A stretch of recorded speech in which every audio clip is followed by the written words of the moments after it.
ये कहानी 8th class में पढ़ रहे रिजुल की है। वैसे उसे पढ़ने लिखने का ज्यादा शौक नहीं था, पर रोज एक पीरियड को वो बहुत ही शिद्दत से अटेंड करता था। वेंकट सर का पीरियड। वेंकट सर रिजुल की क्लास को मैथ्स पढ़ाते थे और रिजुल के सबसे फेवरेट टीचर भी थे। रिजुल उनकी हर क्लास फर्स्ट बेंच पर बैठकर अटेंड करता था। वेंकट सर की खास बात यह थी कि एक अच्छे टीचर होने के साथ साथ वो बहुत पंक्चुअल भी थे। वो क्लास में कभी भी लेट नहीं आते थे, पर उस दिन कुछ अलग था। पीरियड शुरू हुए 10 मिनट हो चुके थे, पर वेंकट सर अब तक क्लास में नहीं आए थे। सभी बच्चे क्लास में शोर मचाने लगे, पर रिजुल फ्रंट सीट पर बैठ बस क्लास के दरवाजे की तरफ देखे जा रहा था। तभी उसने देखा कि क्लास के दरवाजे से टेढ़ा होकर कोई क्लास के अंदर झांक रहा था, और जैसे ही रिजुल की नजर उस आदमी से मिली, वो दरवाजे से हटकर कॉरिडोर की तरफ चल दिया। रिजुल को वो इंसान पूरी तरह से तो नहीं दिखा, पर उसे वो कुछ जाना पहचाना सा लग रहा था। इसलिए रिजुल अपनी डेस्क से उतरकर उस आदमी के पीछे क्लास से बाहर चला गया। बाहर निकलते ही रिजुल ने देखा कि वो कोई और नहीं बल्कि वेंकट सर ही थे, और अब वो कॉरिडोर में चलते हुए उसके क्लासरूम के ऑपोजिट डायरेक्शन में जा रहे थे। रिजुल को यह बात समझ नहीं आई। रिजुल ने उन्हें बुलाने की कोशिश भी की, पर ऐसा लग रहा था कि जैसे उन तक रिजुल की आवाज ही नहीं पहुंच रही थी। तभी वो रिजुल के सामने एक दूसरे क्लासरूम के अंदर घुसे। रिजुल दौड़कर उनके पीछे गया। वो क्लासरूम में आ गया, पर अंदर घुसते ही वो बहुत हैरान हो गया। जिस क्लास में उसके सामने वेंकट सर घुसे थे, वो क्लास बिल्कुल खाली थी। रिजुल को कुछ समझ नहीं आ रहा था। तभी उसे कॉरिडोर में किसी के चलने की आवाज आई। उसने बाहर निकलकर देखा तो कॉरिडोर में कोई और नहीं बल्कि वेंकट सर ही चल रहे थे। रिजुल अब भी उन्हें आवाज लगाता हुआ उनके पीछे भागा, पर वेंकट सर मानो अब भी रिजुल की आवाज को सुनकर अनसुना कर रहे थे। रिजुल तेजी से उनके पीछे गया।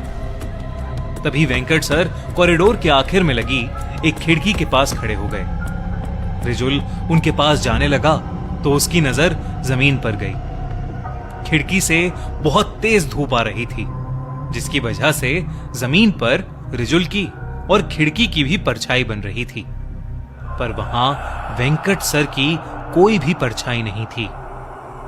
ये बात रिजुल को बहुत ही ज्यादा अजीब लगी, पर अब वेंकट सर उसके सामने ही खड़े थे। वो उनके पास गया और उनसे कहने लगा, सर हमारी क्लास में आपका पीरियड है, आप क्लास लेने क्यों नहीं आए? रिजुल के ये बात बोलते ही कॉरिडोर में एक अजीब सा सन्नाटा छा गया। खिड़की से आ रही तेज धूप की रोशनी मानो अचानक गायब हो गई और पूरे कॉरिडोर में अंधेरा छा गया। ऐसा लग रहा था कि शायद कोई बहुत बड़ा तूफान आने वाला था।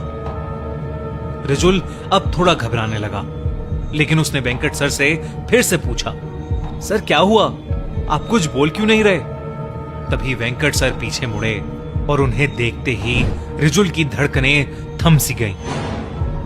वेंकट सर का पूरा शरीर सफेद पड़ा था।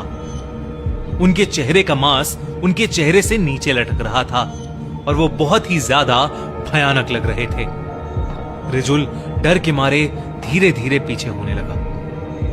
रिजुल को अपनी आंखों पर विश्वास ही नहीं हो रहा था। अचानक ही उसके सामने खड़े वेंकट सर ने अपने मुंह को खोलकर बहुत बड़ा कर लिया और वो कुछ बोलने की कोशिश करने लगे, लेकिन अजीब सी आवाजों के अलावा वो कुछ भी नहीं कह पा रहे थे।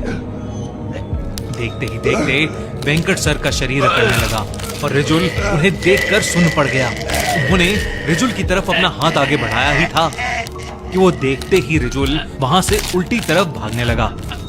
उस कॉरिडोर में तेजी से भागते हुए वो किसी से टकरा गया और नीचे गिर गया। रिजुल ने जब उठकर देखा तो उसके सामने सुकृति मैम खड़ी थी। रिजुल हाफते हुए वेंकट सर का नाम बार बार बड़बड़ा रहा था। सुकृति मैम ने रिजुल को शांत किया और उसे क्लास में वापस चलने को कहा। उन्होंने बताया कि आज वेंकट सर छुट्टी पर हैं, इसलिए उनकी जगह सुकृति मैम उनका पीरियड लेंगी। रिजुल का सर अब चकराने लगा। अगर वेंकट सर छुट्टी पर थे तो आखिर रिजुल ने कॉरिडोर में किसे देखा था? रिजुल को समझ नहीं आ रहा था कि आखिर वो अपने साथ हुआ हादसा किसी को कैसे समझाए। रिजुल इसी सोच में डूबा क्लास में वापस चला गया।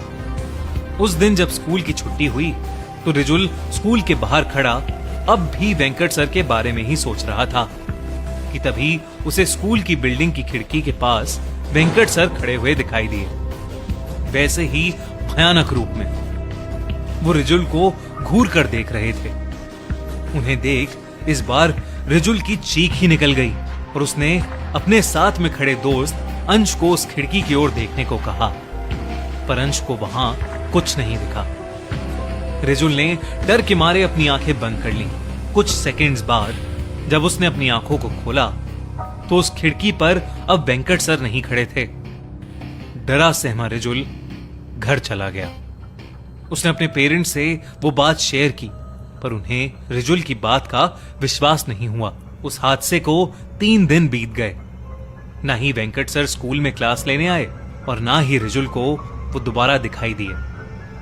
पर 3 दिन बाद उनके स्कूल में एक खबर आई जिसे सुनकर रिजुल की रूह कांप उठी। खबर यह थी कि वेंकट सर की 3 दिन पहले ही मौत हो गई थी। वो रात को सोए और सुबह उनका पूरा शरीर अकड़ा हुआ पाया गया। वो नींद में ही चल बसे थे। रिजुल को आज तक समझ नहीं आया कि आखिर वेंकट सर सिर्फ उसे ही क्यों दिखाई दिए थे। आपको क्या लगता है?